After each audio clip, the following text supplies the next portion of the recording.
Hello friends and my dear students, I hope you all are fine. मुझे आशा है कि आप सभी स्वस्थ होंगे और अपनी पढ़ाई अच्छे से कर रहे होंगे। So in last class we have studied about, हमने पिछली जो क्लास हुई थी उसमें हम लोगों ने पढ़ा था कि सेल क्या है, ठीक है। और ये क्लास 6 का बायोलॉजी का जो चैप्टर है बहुत स्टूडेंट्स का डिमांड था, तो हमने इसको कंप्लीट कर लिया था। लेकिन उसमें से कुछ पोर्शन जो कंप्लीट नहीं हो पाया था, still there were some portion which we have to complete that. So because of some reason I was not uploading the video, but now I will keep it continue. हम इसे लगातार बनाते रहेंगे, ओके। सो हमने साइटोप्लाज्म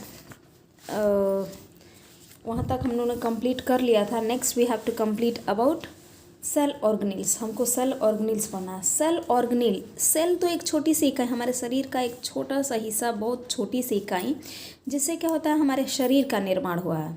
बट सेल के अंदर भी उसके कुछ छोटे छोटे ऑर्गेनेल हैं, इसलिए उन्हें हम बोलते हैं सेल ऑर्गेनेल्स, मीन्स सेल के कोशिका के अंग, ओके। सो हम लोग पढ़ेंगे endoplasmic reticulum. So in endoplasmic reticulum is an irregular network of a tabular structure that are interconnected with each other and are bounded by a membrane. यहाँ पे इसका स्ट्रक्चर दिया है। एंडोप्लाज्मिक रेटिकुलम एक दूसरे से कनेक्टेड है, टैबुलर फॉर्म में, ओके।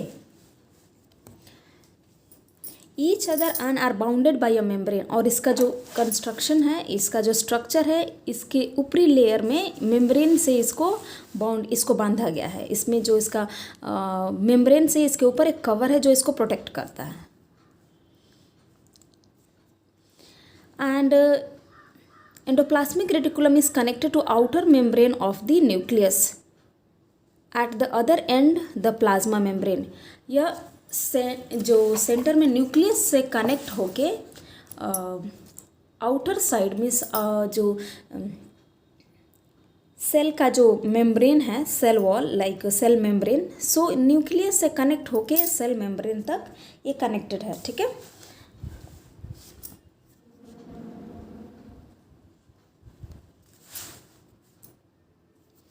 इसका मेन फंक्शन क्या है, ठीक है। इसमें मेन पर्पस है कि हम इस काम क्या है, ठीक है, इसका वर्क क्या है। So an endoplasmic reticulum serves as a pathway for a distribution of a material within a cell. इसका मेन काम क्या है कि जो भी मटेरियल होता है, ठीक है, उसका डिस्ट्रीब्यूशन करना सेल के प्रत्येक हिस्से में, okay, between two cells, cell के अंदर और दो सेल के बीच में। It also provides internal support to the cell. और एंडोप्लाज्मिक रेटिकुलम इंटरनल सपोर्ट भी प्रोवाइड करता है, बिकॉज हम लोगों ने पढ़ चुका है कि एंडोप्लाज्मिक रेटिकुलम न्यूक्लियस, इसका एक हिस्सा न्यूक्लियस से कनेक्ट रहता है, जुड़ा रहता है, और दूसरा हिस्सा क्या है, सेल मेम्ब्रेन से, ओके, प्लाज्मा झिल्ली से कनेक्टेड रहता है। इसके दो हिस्से हैं मुख्यतः। रफ एंडोप्लाज्मिक, यहाँ पे जो रवादार दाने दाने जैसे आपको जो दिखाई दे रहे हैं, इसको हम रफ बोलेंगे, ओके। Rough endoplasmic reticulum. यहाँ स्मूथ मीन्स चिकना है, ये खुरदरा है, ठीक है, स्मूथ एंडोप्लाज्मिक रेटिकुलम। नेक्स्ट हम पढ़ेंगे राइबोसोम।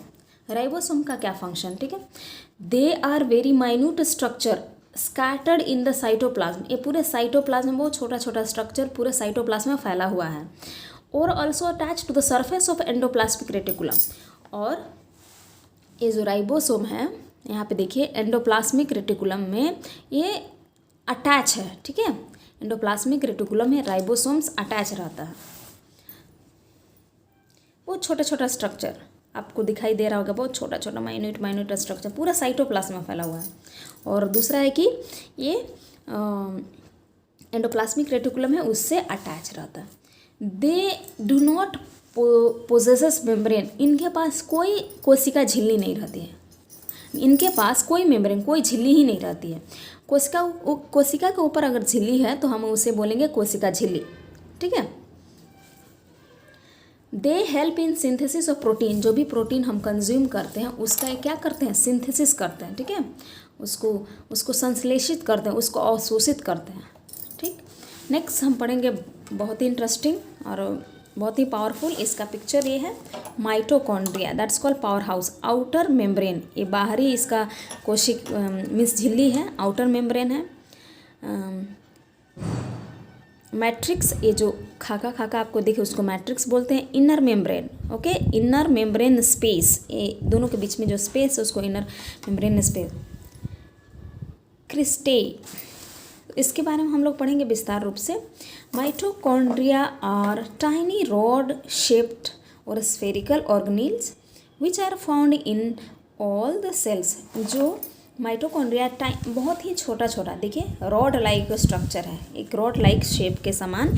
स्फेरिकल ऑर्गेनेल, इसका जो शेप है वो स्फेरिकल है और ये सभी सेल में पाया जाता है। Mitochondria provides energy for all the activity of the cell. हमारा सेल रेस्पिरेशन का, भोजन को ब्रेक डाउन करने में, उसको पूरे शरीर को ऊर्जा प्रदान करने में, जितने भी काम करता है, ठीक है, जितने भी एक्टिविटी करता है उसके लिए माइटोकॉन्ड्रिया क्या देता है, उसको ऊर्जा देता है। ताकि ऊर्जा रहेगा तभी तो क्या काम करेगा। If you have energy then you would be able to work, you will able to solve your mathematics problem, you will be able to dance, isn't it? Thus it is also called power house of the cell, क्योंकि ये power देता है आपको, ऊर्जा देता है, शक्ति देता है आपके कार्य करने को, इसीलिए इसको power house of the cell बोला जाता है। This energy is produced by the process of respiration in which food such as glucose is broken down by oxygen। और ये एनर्जी प्रोड्यूस होती कैसे है, तो रेस्पिरेशन का जो प्रक्रिया होता है जिसमें क्या होता है, ग्लूकोज टूटता है छोटे छोटे हिस्सों में ऑक्सीजन के द्वारा, तब जाके एनर्जी हमें इस सेल को प्राप्त, सेल से हमारे शरीर को प्राप्त होती है। Thus mitochondria use glucose and oxygen to produce energy. इससे तो ये माइटोकॉन्ड्रिया क्या है, ग्लूकोज और ऑक्सीजन को यूज़ करता है एनर्जी के उत्पादन के लिए, प्रोड्यूस करने के लिए। Mitochondrias are found in large number in cytoplasm in all the cell. बहुत अधिक नंबर में माइटोकॉन्ड्रिया पाया जाता है। अब नेक्स्ट हम पढ़ेंगे गोल्गी अपरेटस, ठीक है, और इसके क्या क्या काम है उसके बारे में पढ़ेंगे। एक्चुअली यशचंद की बुक है तो इसमें सभी चीज़ों को थोड़ा विस्तार रूप से दिया गया है, ठीक है, इसीलिए थोड़ी टाइम लग रही है। अगर आपको वीडियो अच्छा लगे तो आप लाइक, सब्सक्राइब और शेयर ज़रूर करें। These are the membrane bound stacks of thin flatted and parallel pouches called cisternae. Look at this thin pouches like a structure. This called lumen. Newly forming vesicles, secretory vesicles, transphase and cisternae. This cisternae are not connected to each other. ये आपस में connect नहीं होते हैं। They are found in cytoplasm near the nucleus. और ये कहाँ पाए जाते हैं, न्यूक्लियस के बगल में, and that is next to the endoplasmic reticulum, और एंडोप्लाज्मिक रेटिकुलम के जस्ट साइड में। In plant cells, Golgi bodies are smaller. Plant cell में जो गोल्गी बॉडीज़ होते हैं कैसे होते हैं, छोटे होते हैं। And are more in number, और उनकी संख्या अधिक होती है। Golgi bodies are absent in bacteria, याद रखेंगे। एंड यहाँ पे दिया है कि Golgi bodies are smaller and they are more in number and they are also called dictyosome. और जो छोटे छोटे और अधिक मात्रा में जो गोल्गी बॉडीज़ जो प्लांट सेल में पाए जाते हैं उनको हम लोग क्या बोलते हैं, डिक्टोसोम भी कहते हैं उन्हें। Golgi bodies are absent in bacteria. इसे हम ध्यान देंगे कि बैक्टीरिया में जो गोल्गी बॉडीज होता है क्या है, एब्सेंट रहता है, अनुपस्थित रहता है। Certain algae and mature sperm cells and red blood cells mammals of mammals, okay, and other animals, इन सभी चीज़ों में भी एब्सेंट है। Golgi bodies help in secretion of certain hormones and enzymes. हमारे जो फीलिंग्स, हमारे शरीर के जितने भी डाइजेस्टिव प्रोसेस और बाकी हमारे शरीर में जितने भी एक्टिविटी हो रही है उसमें हार्मोन्स और एंजाइम्स बहुत इम्पॉर्टेंट रोल प्ले करते हैं, ओके। सो उसके सिक्रीशन में गोल्गी बॉडीज़ उन्हें हेल्प करते हैं, उनको सिक्रीट करने में गोल्गी बॉडीज़ उन्हें कमांड करता है, ओके। सो इम्पॉर्टेंट इनका वर्क है, इसे याद रखेंगे। They help in the formation of cell wall in the plant cell. ये छोटे छोटे मात्रा में होते हैं, डिक्टोसोम इन्हें बोला जाता है, ओके, डिक्टोसोम्स। बट ये जो प्लांट के अंदर जो प्लांट सेल होते हैं, ठीक है, उनके फॉर्मेशन में ये बहुत महत्वपूर्ण भूमिका अदा करते हैं। Okay, they are also involve in transport of substances with in the cell. My God, ये ट्रांसपोर्टेशन में गोल्गी बॉडीज, इनका काम होता है कि सेल के अंदर ट्रांसपोर्टेशन का काम करना। जैसे गुड्स ट्रेनें होती हैं, एक जगह से गुड्स को पैक किया जाता है, लोड किया जाता है, फिर फॉर एग्जांपल उसे माना कि लखनऊ से लोड किया गया और उसे पटना में उसको लाना है, तो क्या है, ट्रांसपोर्टेशन का काम कर रहा है, सामानों को एक जगह से लेकर दूसरी जगह ढोता है और वहाँ पहुँचाता है। उसी तरह गोल्गी बॉडीज़ का काम है। ठीक है, सो इसके जो यहाँ वर्क है, यहाँ अंडरलाइन भी मैं की हूँ, यहाँ से यहाँ इसके जो इम्पोर्टेंट वर्क है उसे आप याद रखें।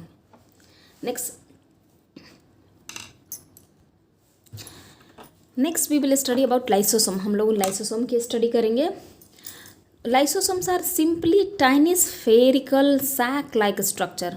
बोरा तो आपने देखा होगा, बोरी, evenly distributed in the cytoplasm. और पूरे साइटोप्लाज्म में इसका डिस्ट्रीब्यूशन हुआ इवनली, इक्वल अमाउंट में। Each lysosomes in a small vacuole vesicles surrounded by a single membrane and contains powerful enzymes, and these enzymes are capable of digesting or breaking down of all organic materials. Lysosomal enzymes are made of the rough endoplasmic reticulum. ये इसका simple structure है। Lysosome का main काम क्या है, उसका function क्या है, वो हम लोग पढ़ेंगे। ओके, सो यहाँ पे आप देख सकते हैं, lysosomes destroy many foreign materials which enters the cell such as bacteria and virus. अगर सेल के अंदर कोई फॉरेन मटेरियल अगर एंटर कर गया जो हार्मफुल है उस सेल के लिए, उस बॉडी के लिए, तो उसको क्या है, डिस्ट्रॉय कर, उसको किल करने का काम करता है। ठीक है, उसको वहाँ से सफाई करने का काम करेगा। It also removes worn out and poorly working cellular organelles, for example a Golgi apparatus, plastids। हम सिंपली इसका बात करें, अगर ये अपना काम सही से नहीं कर रहे हैं तो क्या है, जैसे फैक्ट्रीज़ में अगर कोई मजदूर या कोई एम्प्लॉई अच्छे से काम नहीं कर रहा है तो उसके मैनेजर क्या करते हैं, उसको काम से निकाल देते हैं। उसी तरह यहाँ पर भी अगर कोई ऑर्गेनिल, कोई अंग, सेल का कोई अंग अच्छे से काम नहीं कर रहा है तो उसको क्या है, ये उसको डाइजेस्ट कर लेगा, उसको ख़त्म कर देगा। Thus lysosomes form a kind of garbage disposal system of the cell. इस प्रकार ये लाइसोसोम्स हैं, ये गार्बेज डिस्पोजल सिस्टम है, इस सेल का गार्बेज डिस्पोजल सिस्टम। ठीक है, जहाँ पे सारे गार्बेज को डिस्पोज किया जाता है और उसके बाद वहाँ चीज़ों को सफाई की जाती है पूरे शहर की। तो ये काम हमारे सेल के अंदर होता है, सफाई का काम हमारे सेल के अंदर होता है। But people are not understanding, they are just polluting their cities, their house, their that neighboring place. But look at inside our body, especially the cell, the smallest unit by which our body is made, they are cleaning. For example, lysosome is cleaning inside it, but we are not following, we are not doing. So we must follow, we must learn that. Okay, during breakdown of the cell structure, when the cells get damaged, lysosomes may burst and enzymes eat up their own cell. Therefore lysosomes are also known as suicidal bag of a cell. इन सारे प्रक्रिया के कारण, क्योंकि अगर कोई cell काम नहीं कर रहा है, कोई अंदर में अगर कोई ब्रेकडाउन हो गया, कोई सेल डैमेज हो गया, तो लाइसोसोम या कोई तो बस्ट हो गया, तो इसके जो एंजाइम है उसको खा लेंगे और सेल को साफ रखने का काम करेंगे। इसीलिए लाइसोसोम को आत्महत्या की थैली बोला जाता है। ठीक है, सुइसाइडल बैग इसको क्या बोलते हैं, यहाँ पे देखिए लिखा हुआ है बड़े बड़े अक्षरों में, suicidal bag of a cell, आत्महत्या की थैली। सेंट्रोसोम, नेक्स्ट ऑर्गेनेल्स, लास्ट ही चल रहा है। A centrosomes is an oval unrounded non-membranous organelles. This cell organelle is found in animal cell only. केवल एनिमल सेल में पाया जाता है। It is present near the cell nucleus in the cytoplasm. सारी चीज़ें तो साइटोप्लाज्म में ही हैं, लेकिन सेल न्यूक्लियस के नज़दीक है। It consist of 2 minute granules called centrioles. ठीक है, जो माइन्यूट ग्रैनुअल्स हैं, छोटे से, उसको सेंट्रियोल्स बोलते हैं। Centrosome help in cell division in animal cell. और ये सेंट्रोसोम का मुख्य काम है, इसका वर्क है, आप लोग याद रखेंगे कि जो सेल का डिवीज़न होता है, ठीक है, तो सेल डिवीज़न में ये उनकी मदद करते हैं। प्लास्टिड्स, सो एक्चुअली प्लास्टिड्स हैं क्या, इसका स्ट्रक्चर है, the organelles containing pigments colored matter present in the cytoplasm of plant cell are called plastids। Okay, जो प्लांट में जो कलर डिसाइड करते हैं, ठीक है, उसको हम लोग प्लास्टिड्स कहते हैं। यहाँ पे देखिए स्ट्रोमा, थाइलोकॉइड, ग्रैनुम। जैसे किसी पत्ते का कलर ग्रीन है, ऑलराइट, तो वो कैसे है, किस कारण से है, ठीक है। Now we will know that where these plastids are found either in plant cell or animal cell। तो यहाँ पे लिखा हुआ है बहुत ही साफ साफ शब्दों में, very clearly it is mention here that plastids are found in plant cell only, केवल प्लांट सेल में ही पाया जाता है। And the organelles manufacture and store pigments। They are 3 types of plastic: chloroplast, chromoplast and leucoplast। So chloroplast, they are green colored organelles present in cytoplasm। The process of food making, like पत्तों में जो green colour होता है वो chloroplast के कारण होता है, alright.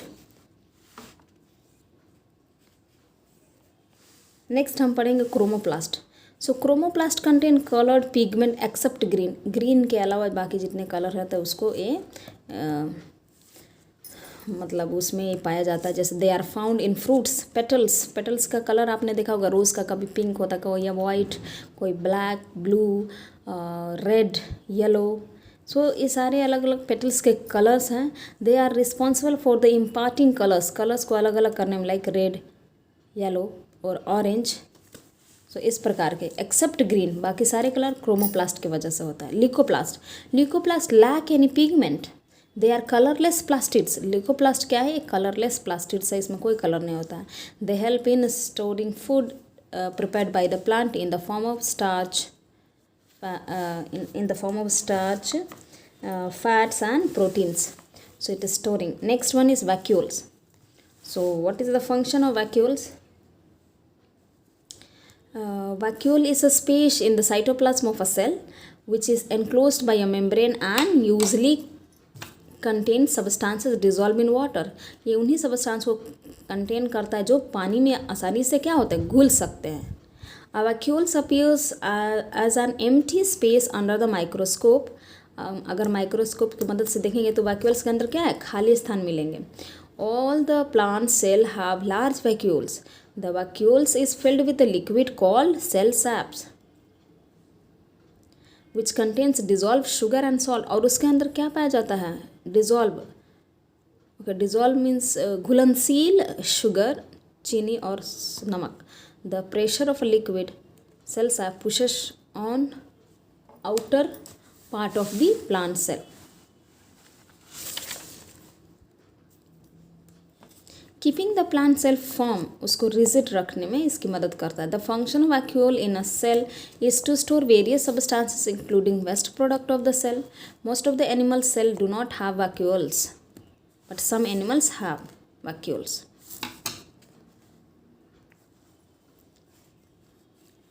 For example, amoeba is an animal cell which has various small vacuoles। Plant cell में लार्ज वैक्यूल्स आपको दिख रहा है। I hope this video will be useful for you, for class 6 student, for biology. So if you have any doubt, you write in comment box, like, subscribe and share this channel. Have a nice time.